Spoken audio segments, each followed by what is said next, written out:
Good morning, everyone. My name is Christian Kurt Albacete, and today we're gonna be tackling about corporate strategy. But first, let us discuss about the learning outcomes. Defining corporate strategy and its three dimensions along which it is assessed. Next is how the vertical integration affects in the industry value chain. Next is how to apply competence market matrix in diversification strategies. Next is how strategic alliances do when some firms enter them, and why is it important to implement corporate strategies. And lastly, how mergers and acquisitions can lead to competitive advantage. So let us discuss first what is corporate strategy. So corporate strategy is the overarching plan and direction a company adopts to achieve its long-term goals and objectives.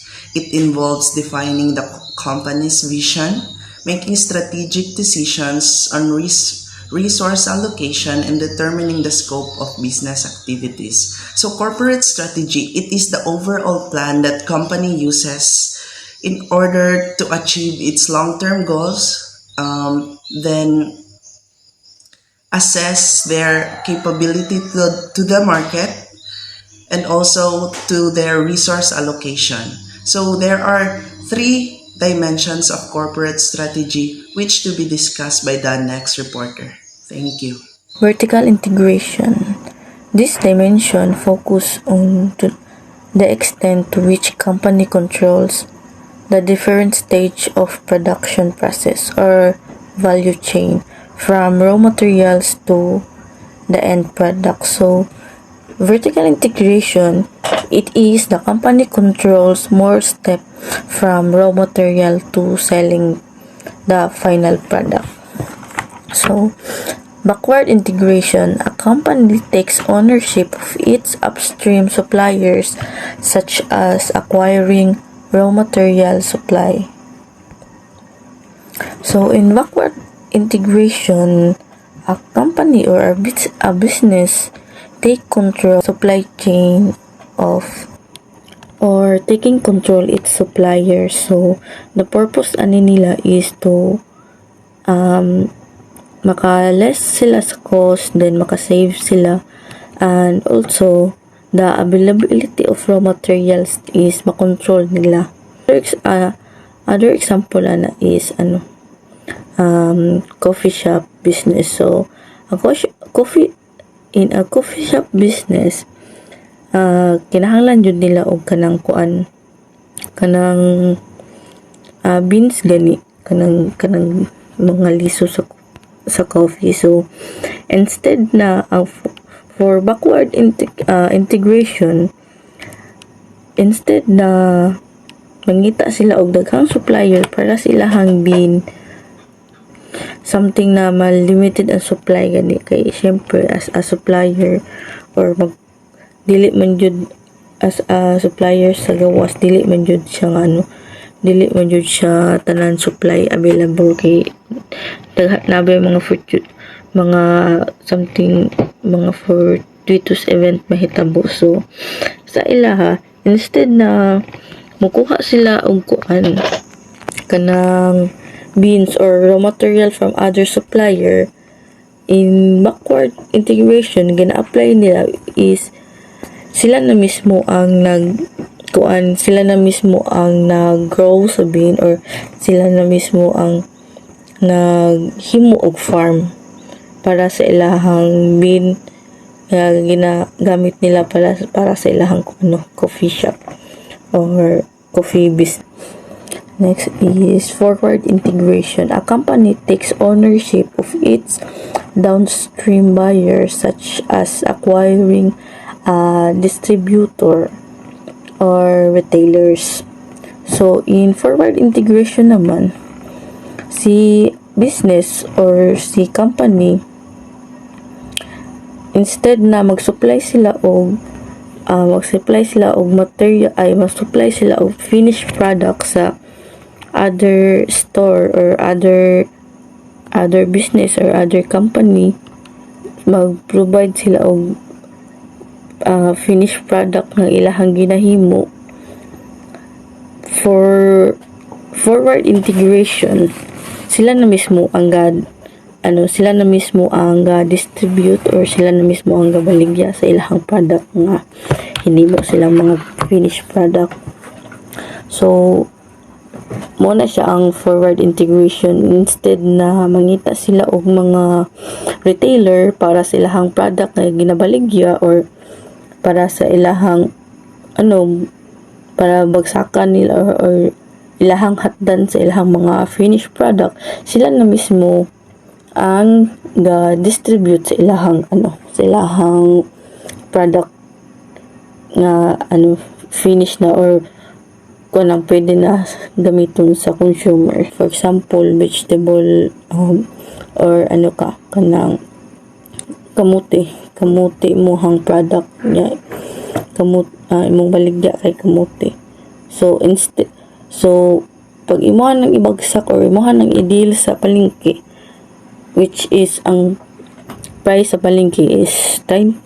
So need mo siya i-deal sa market sa palengke o mga 25 or 20. So kay ginatubuan pa man nila mo na ang ilang price na kumprada nga price kay ginatubuan pa man nila para ma-meet sa market price. So instead na mabaligya nimo sa sa mga store or sa market og tag 20, 25 as a own seller, ikaw na yung mamaligya sa mga product, kaya na nimo siya iwaligya dito sa market price, which is 30 pesos.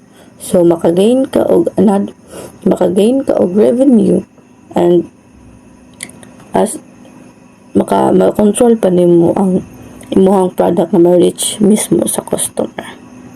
And another is balance integration.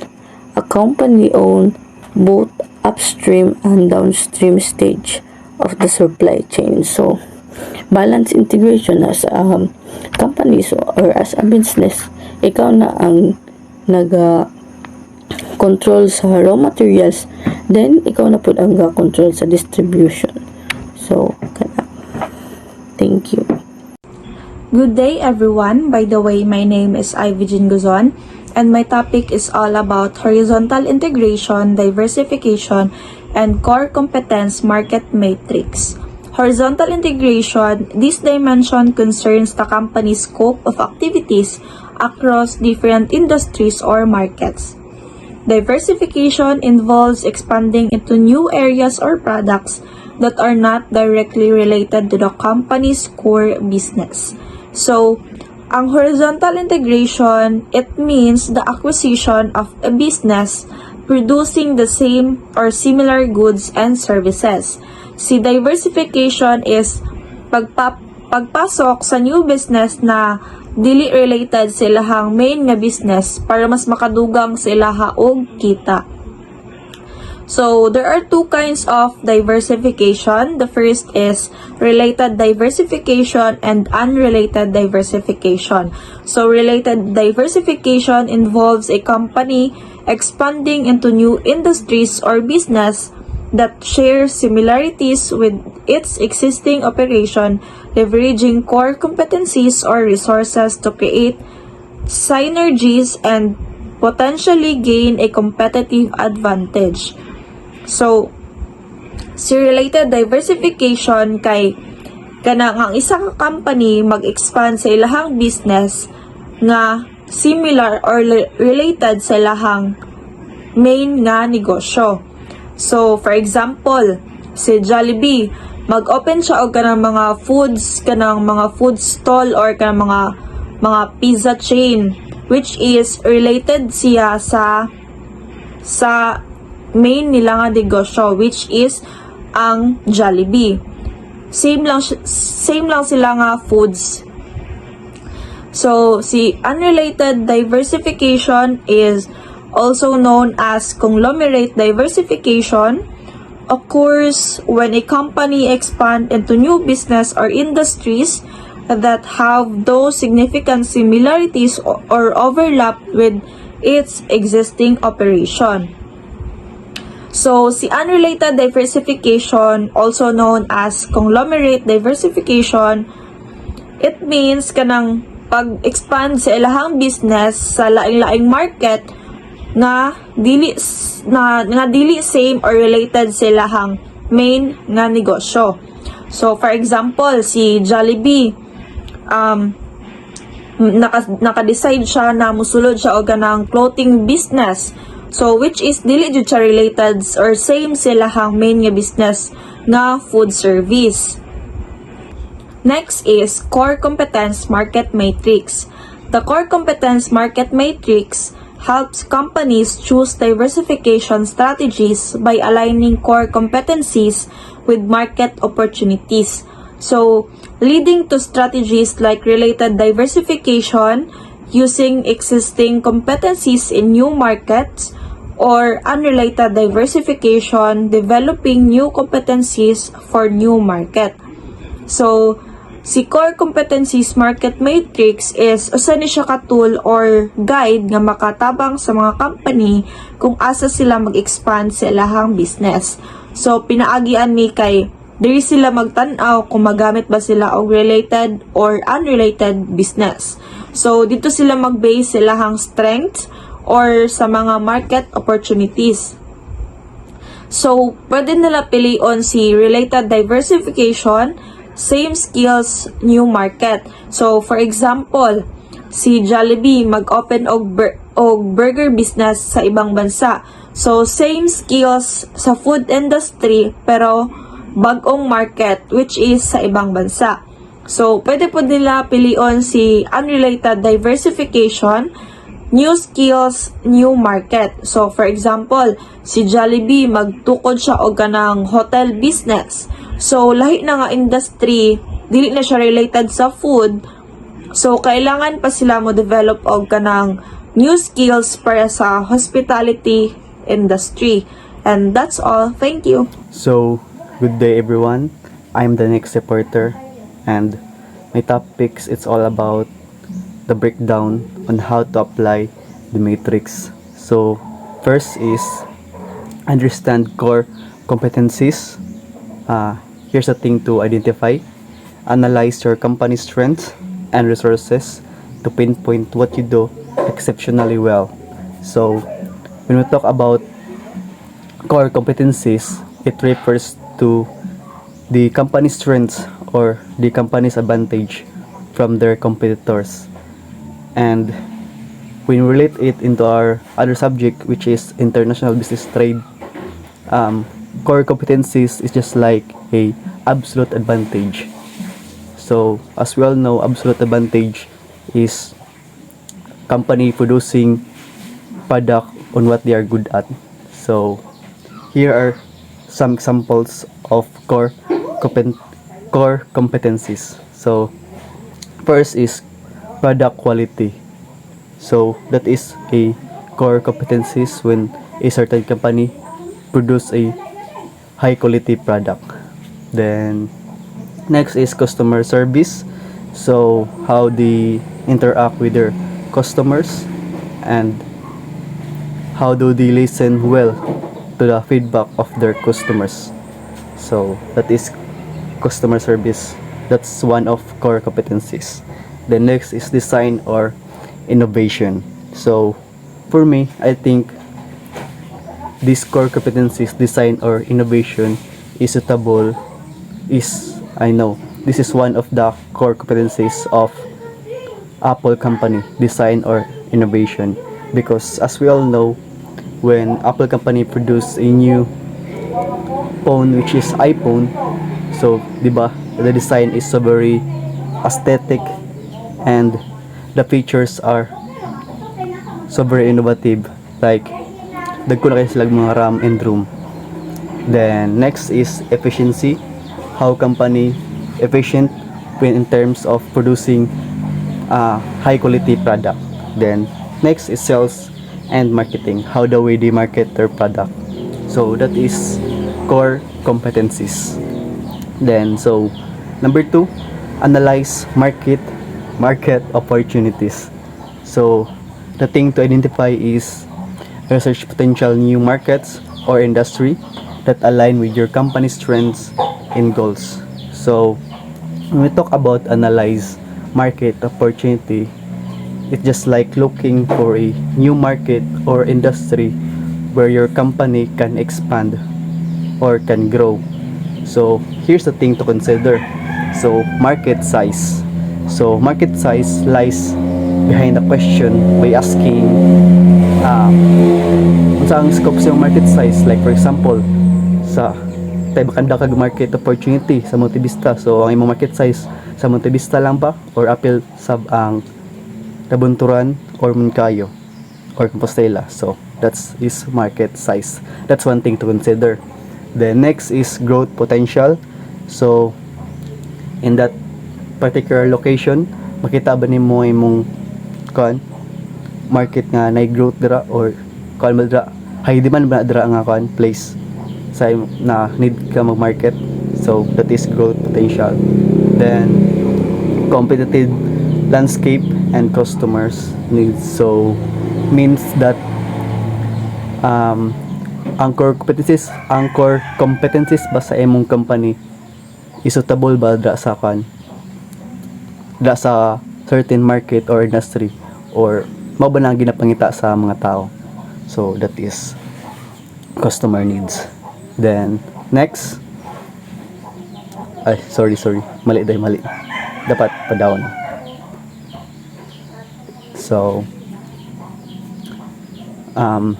number 3, apply core competencies market metrics. The metrics has 2 axes. So, now, we already talked about core competencies and analyze market opportunity. And now, let's see how company use this to actually grow and expand their business. So, there are 2 types of core competencies. It's called related diversification and unrelated diversification. So, ang related diversification is existing competencies in your market, while unrelated diversification is a new competencies, new market.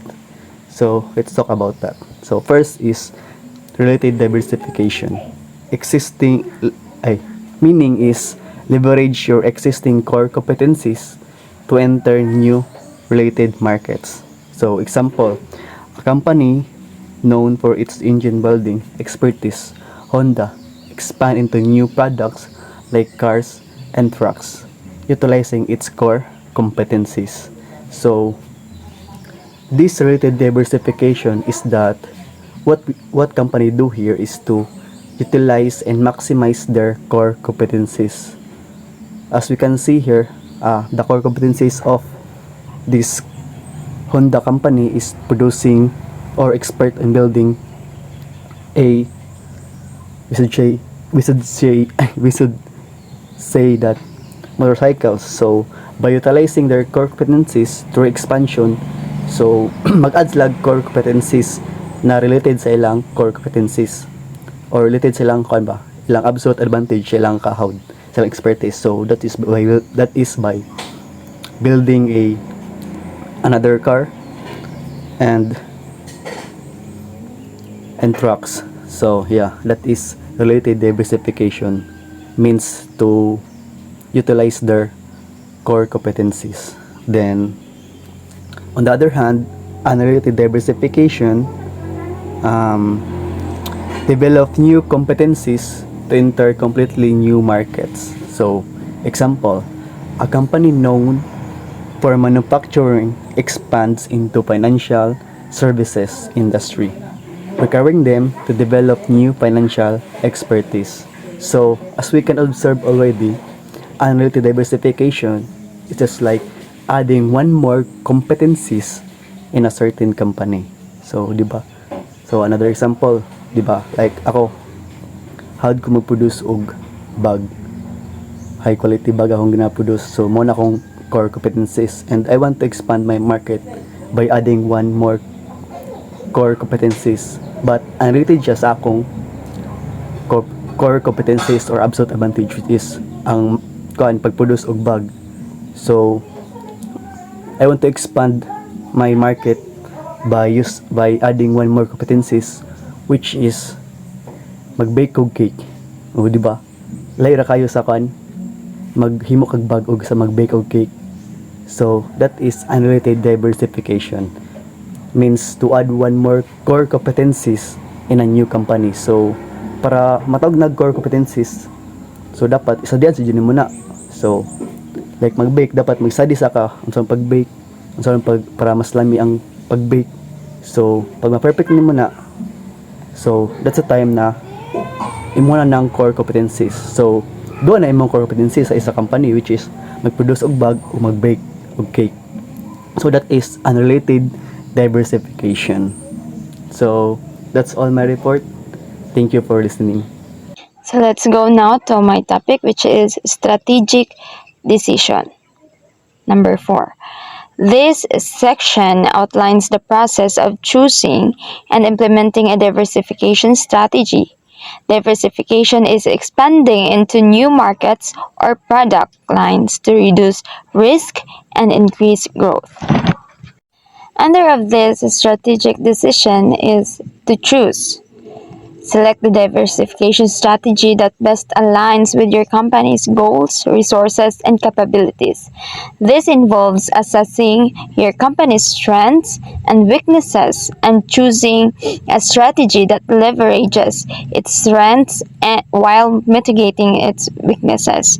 So, gina-explain niya is you need to choose a particular or what are your strengths and weaknesses in your company. It is important for us to know and to understand what are the specific weaknesses and strengths of our companies. Just for example, a small bakery, their strength is high quality pastries, might choose a concentric diversification strategy. It is about expanding into related areas like selling coffee and tea alongside their pastries.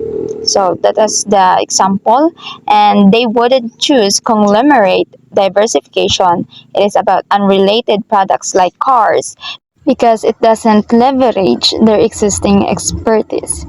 Another one is consider. What are the things you need to consider? Evaluate the risks and rewards associated with each strategy. Some strategies are riskier than others, and the potential rewards should justify the risk taken. Example of this is that about expanding into a new geographic market or horizontal diversification offers high potential rewards but carries risk associated with unfamiliar regulations, competition, and cultural differences. The third one is implement. Develop a plan to execute your chosen diversification strategy. This involves setting specific goals, allocating resources, and establishing timelines and milestones.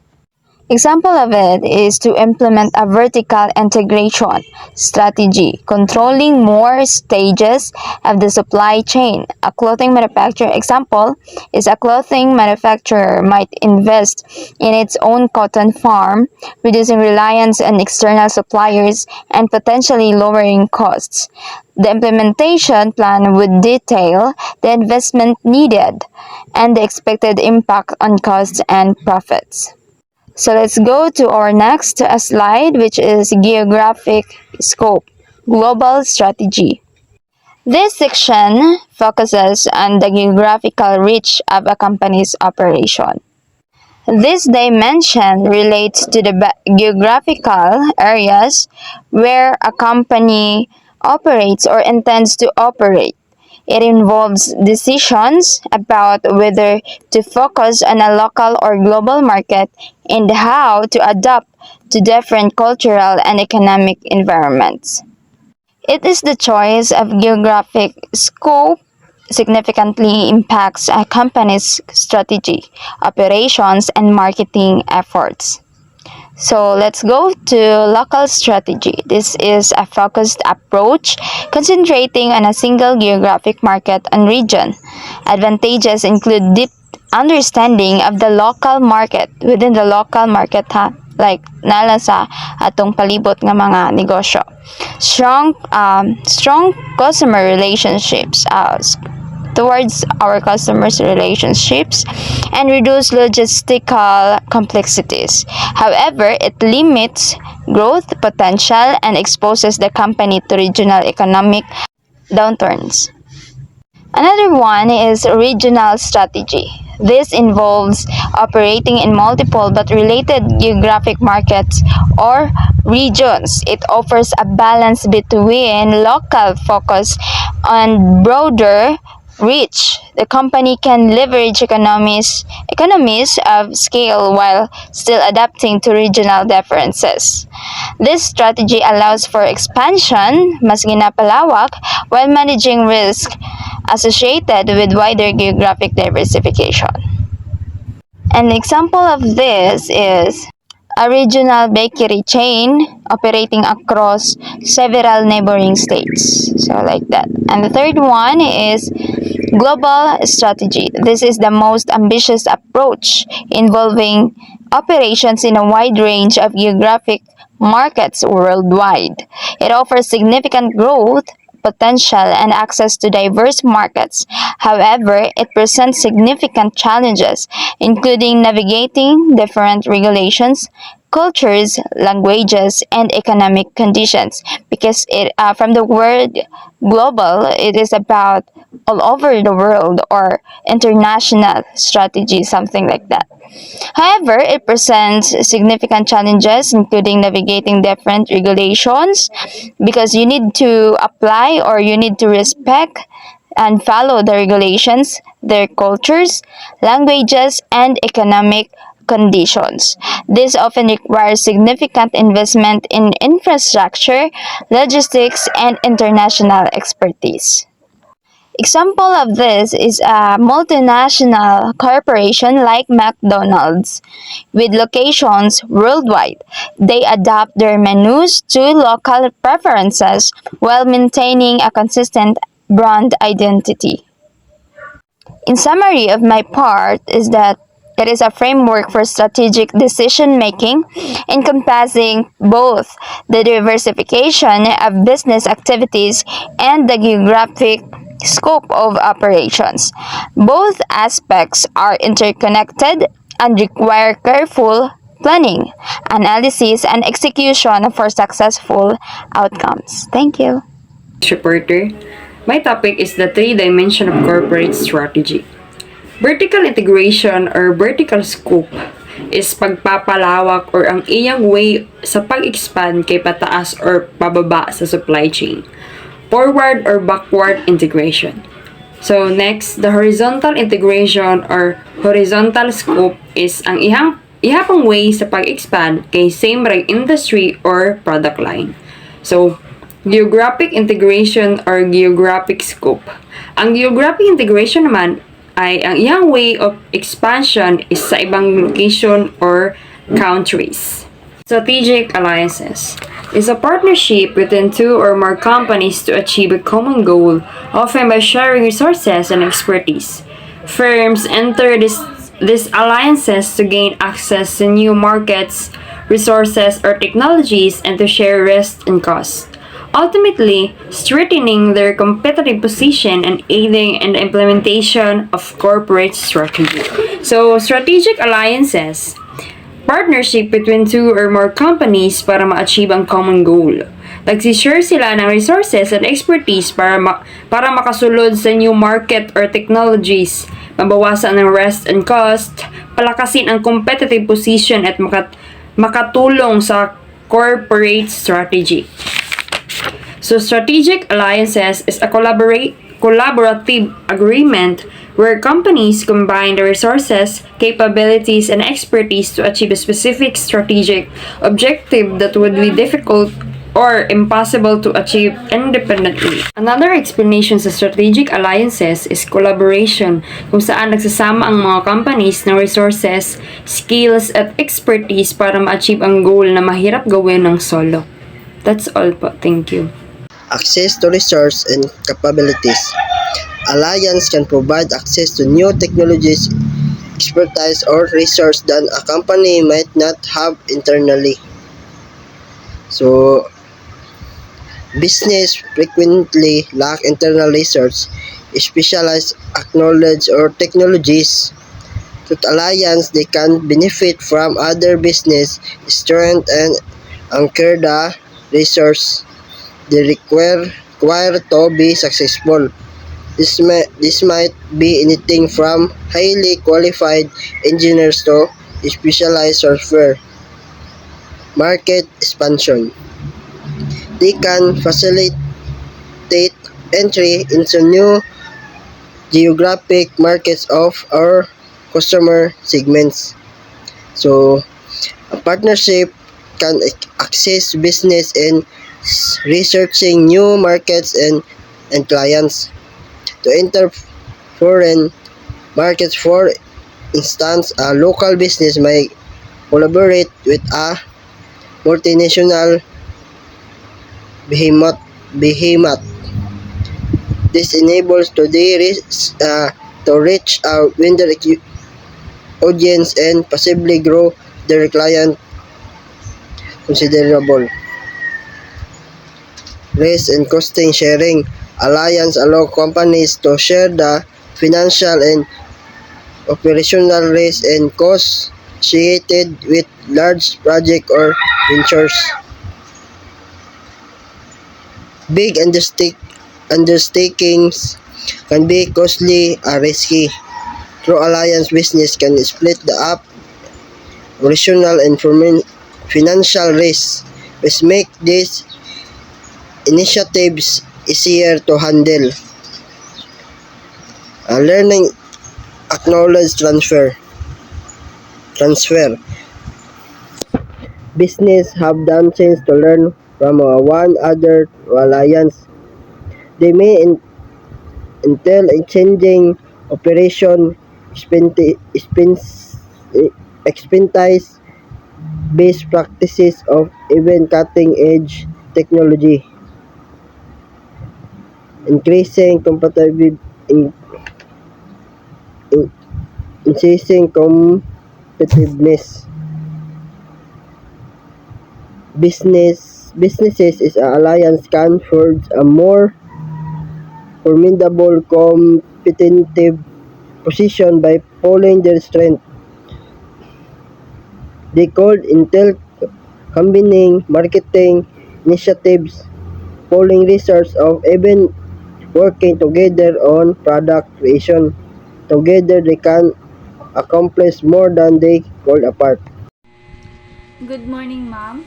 I'm the next reporter. So my party is all about importance to implementing corporate strategy. First is strategic fit. Alliance can help companies align their activities and resources to support their overall strategic goals. Meaning that companies can work together in a way that complements their overall business objectives. For example, a food company producing malunggay chicharon could form an alliance. Second is resource allocations. They can help companies optimize the allocation of resources by leveraging the capabilities of partners. Means that by tapping into their partner's strengths instead of investing heavily in those areas themselves. This helps businesses reduce costs, improve efficiency, and share and focus on their core companies and allows companies share responsibilities and resources. Third is competitive advantage. Alliance can help companies gain a competitive advantage by assessing new market technologies or capabilities. Meaning that instead of developing everything on their own businesses can assess new market, adapt advanced technologies, or enhance their capabilities faster and more effectively. For example, same sa kung example sa katong strategic fit ra Japon. Example,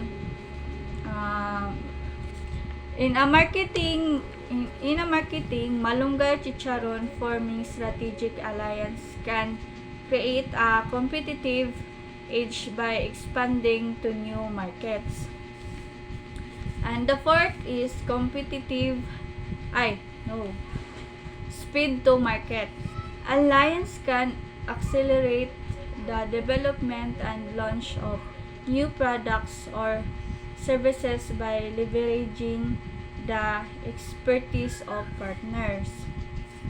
So by leveraging this partnership, businesses can launch products faster, reach customers sooner, and gain a competitive edge. Okay. And last, flexibility, adaptability.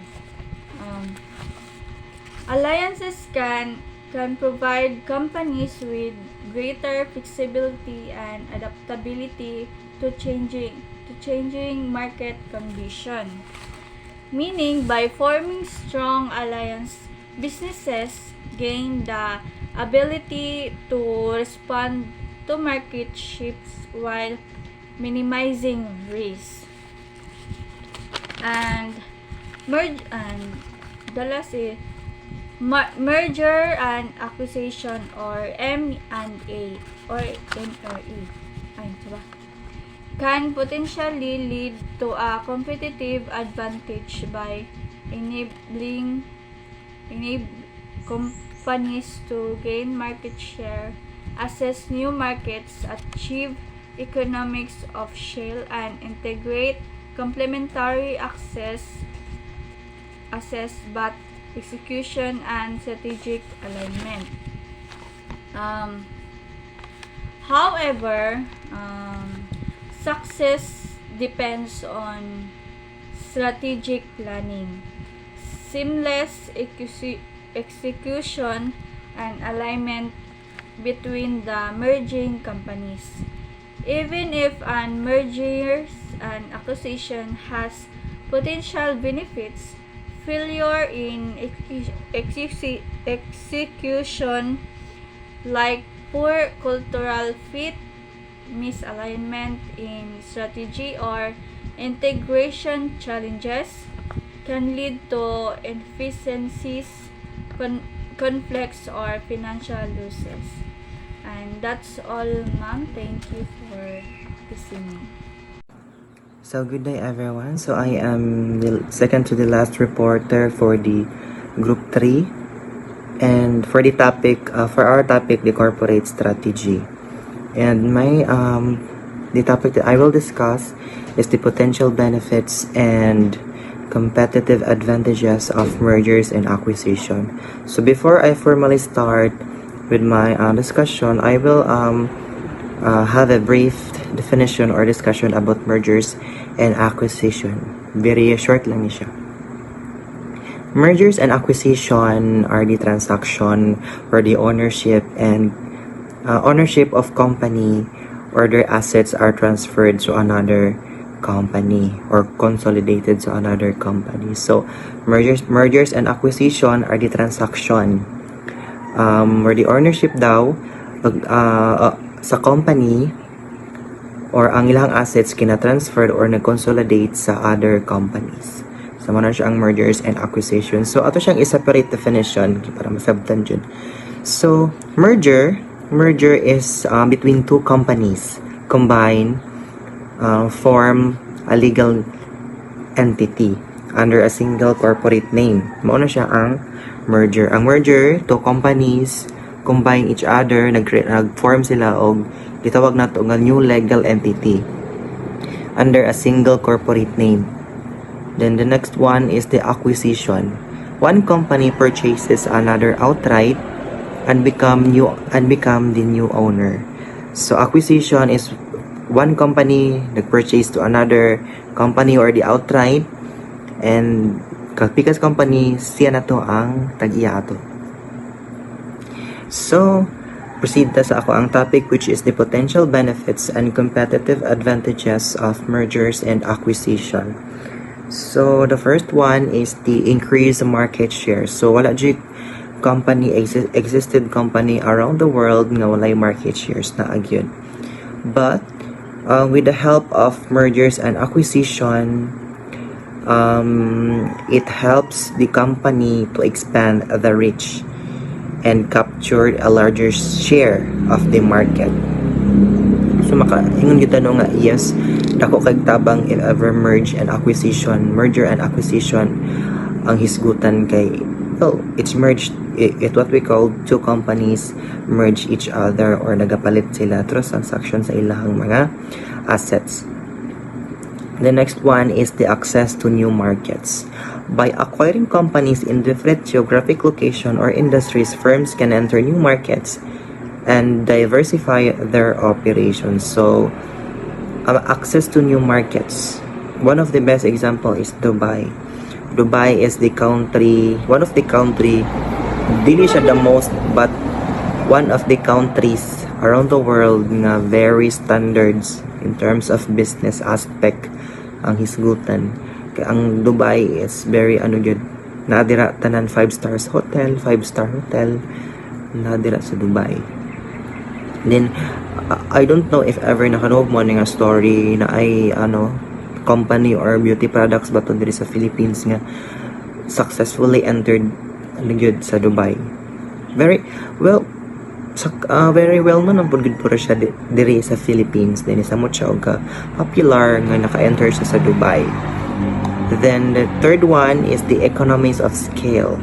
Combining resources and operating can lead to cost savings and operational efficiency, enhancing competitiveness. So one of the best example of economies of scale is the manufacturing.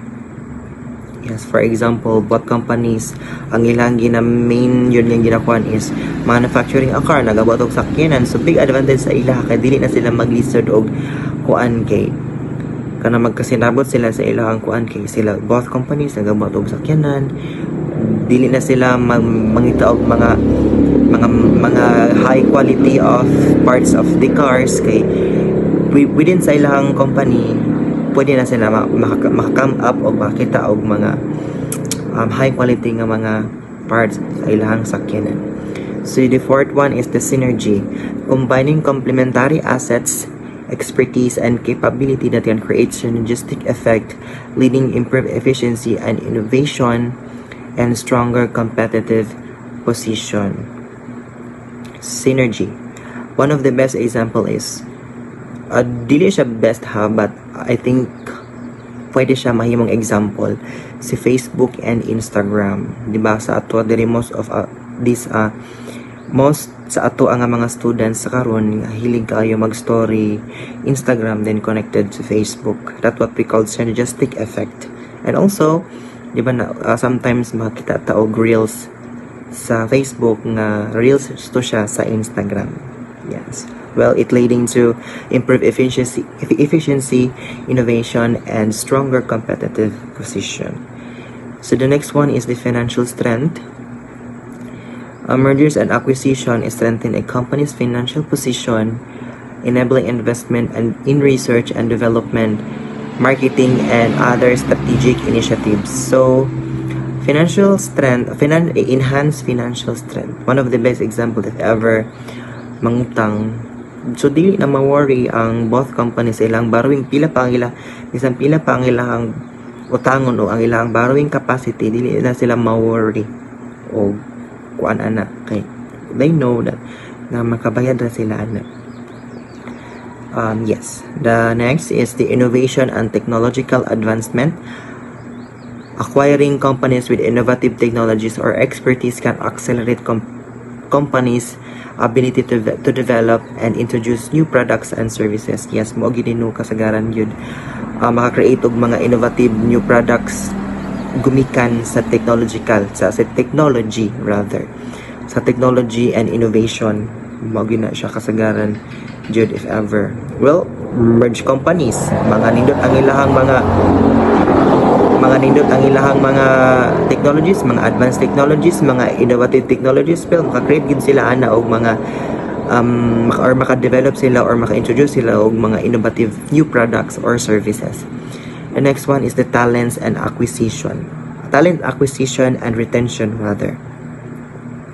So, merger and acquisition can help companies acquire and retain valuable talent, further strengthening their competitive approach. So, one of the best examples is the talent acquisition and acquisition and retention. Yes, no? If ever but companies merge each other, labi na mga big companies, mga large companies, well, they can possibly attract top or smart ng mga employee. And one thing, dili pud sila basta-basta mahawaan og mga kanang dili basta-basta mang-retire ang mga employee nila kay nakabulon ang mga employee nga nindot sila.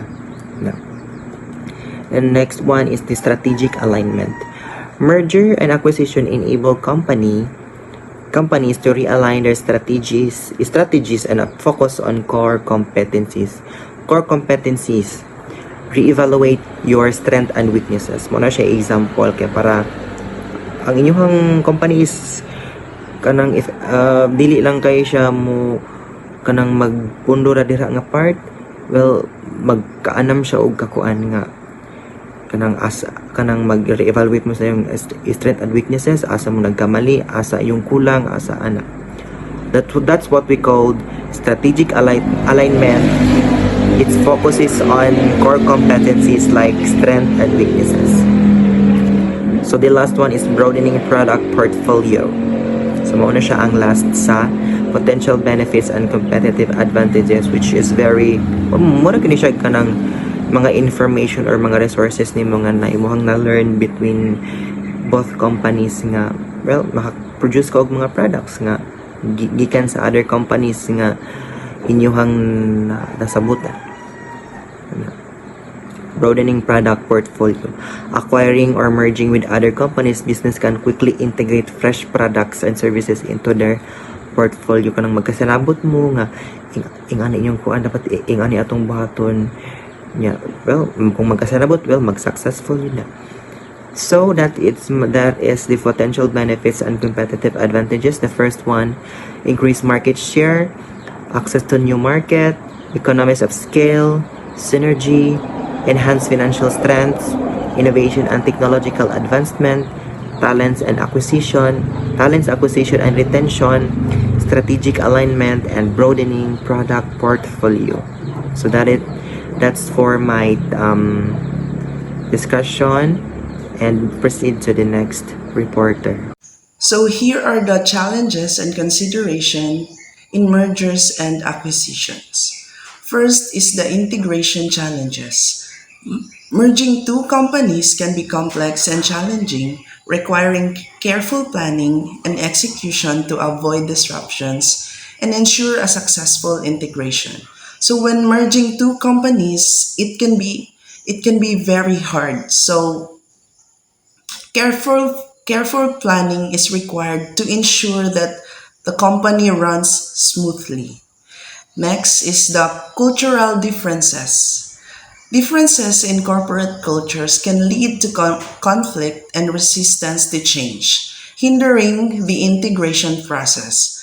So when merging two companies, there are different cultures na kinagisnan na nila. Other companies have different culture and other also have different culture. So when merged, their culture can clash, resisting to change that may lead to disruptions in the integration processes. Next is overpayment. Paying too much for an acquisition can lead to financial strain and reduce the potential for long-term value creation.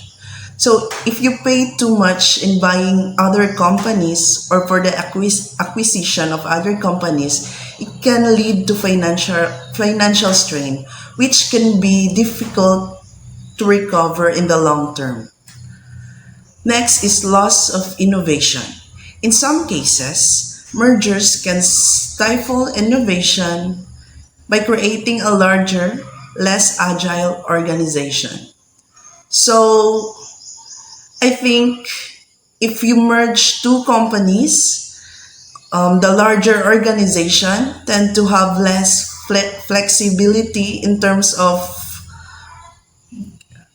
getting ideas because maybe they think lowly of the other organization or other company. That might be the case where the loss of innovation in the merging company will arise. And lastly, the antitrust concerns. Large mergers can raise antitrust concerns, potentially leading to regulatory scrutiny and delays. So when big company merges, it can raise legal concerns about reduced competitions. This may lead to government reviews and delays in process. And that's all. Thank you.